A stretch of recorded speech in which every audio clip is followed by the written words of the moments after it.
अस्सलाम वालेकुम class, hope you are all well. So last lecture में हमने डिस्कस किया था इन्वर्स ऑफ मैट्रिसेस।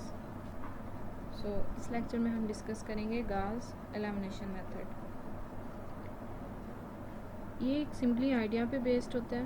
वो कहता है कि आप सिस्टम ऑफ इक्वेशन को एक अपर ट्रायंगुलर की फॉर्म में कन्वर्ट कर दें और फिर इसको बैकवर्ड सब्स्टिट्यूशन की हेल्प से सॉल्व कर लें।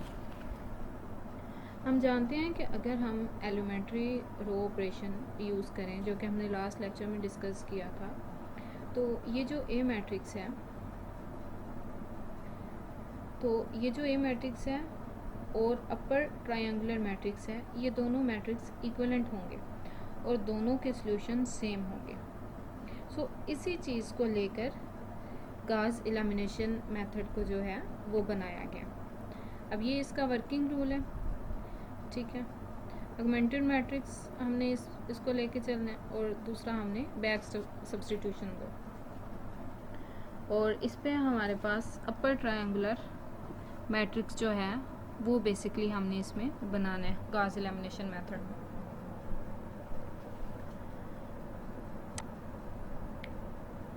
क्वेश्चन है हमारे पास, use Gauss elimination method to obtain a solution of following system of equation 3x1 plus 3x2 plus 4x3 is equal to 20,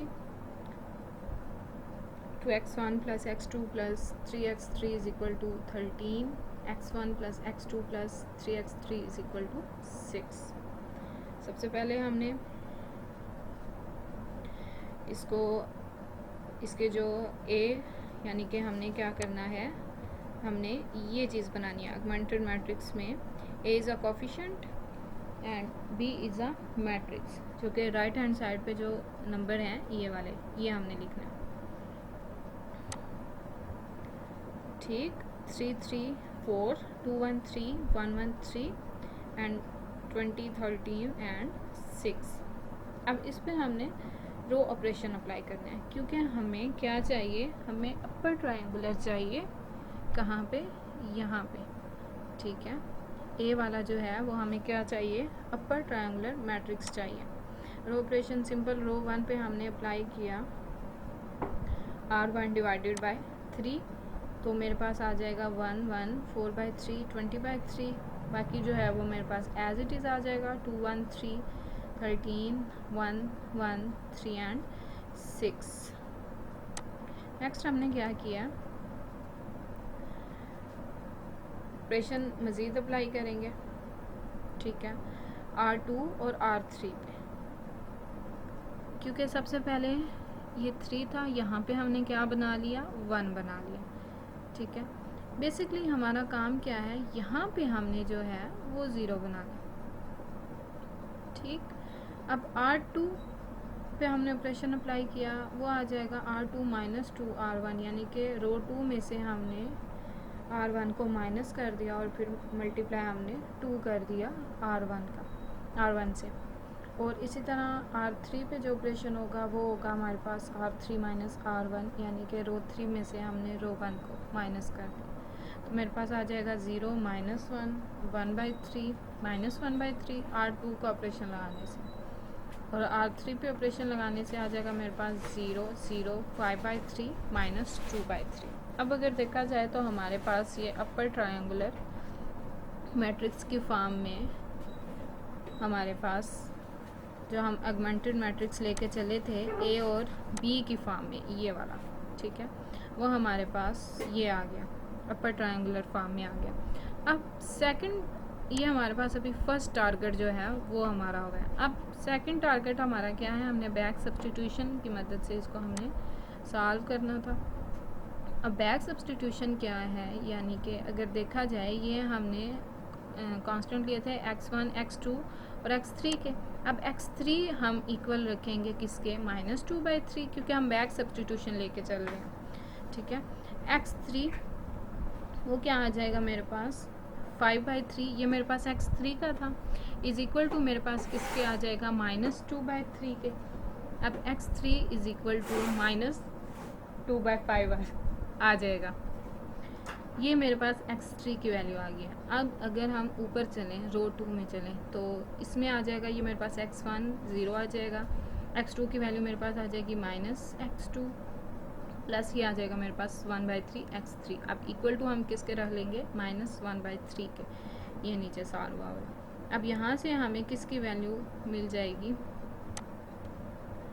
यहाँ से हमें x2 की वैल्यू आ जाएगी। जब हमने इसको मज़ीद सिंप्लीफाई किया है, यानी कि -x2 है, इसको हम उधर ले गए सिंपली, और यहाँ से मेरे पास x2 की वैल्यू आ गई है। अब मज़ीद अगर हम करें, इसी मैट्रिक्स को हम अगर लेके चलें, ये अब हमारे पास x3 की वैल्यू भी आ गई है, x2 की भी आ गई है। अब हमारे पास सिर्फ रह गई है x1 की वैल्यू। तो सिंपल हमारे पास जो फर्स्ट रो है 1 1 4/3 20/3, x1 plus x2 plus 4/3 x2, साथ हमने इसके वेरिएबल्स लिख लिए, इज इक्वल टू 20/3।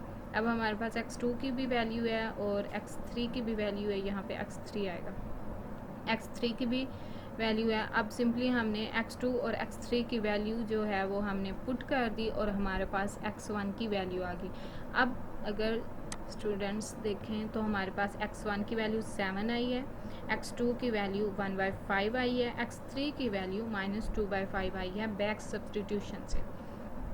अब अगर हम मज़ीद देखना चाहें कि हमारा क्वेश्चन ठीक है या नहीं, तो हम चेक कर सकते हैं। वो हम चेक किस तरह करेंगे, क्योंकि हमारे पास x1 की वैल्यू भी आ गई है, x2 की भी आ गया और x3 की भी आ गई है।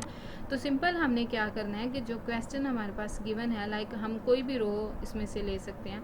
3x1, यहाँ पे हम x1 की वैल्यू पुट कर देंगे, यहाँ हम x2 की वैल्यू पुट कर देंगे, यहाँ पे हम x3 की वैल्यू पुट कर देंगे। वैल्यूज़ पुट करने के बाद, इसको सॉल्व करने के बाद अगर तो हमारे पास लेफ्ट हैंड साइड भी 20 आएगा, जो कि ये है, ठीक है। अगर लेफ़्ट हैंड साइड भी मेरे पास 20 आएगा और राइट हैंड साइड भी 20 है, तो इट्स मीन का हमारा जो आंसर है वो सही जा रहा है। जो हम लेके चले थे गाउस लेमिनेशन मेथड को, वो हमने ठीक किया।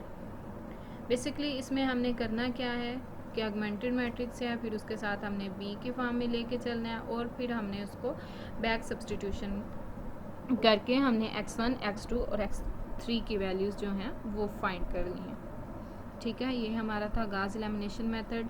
नेक्स्ट लेक्चर में हम गॉस जॉर्डन मेथड को डिस्कस करेंगे। अल्लाह हाफिज़।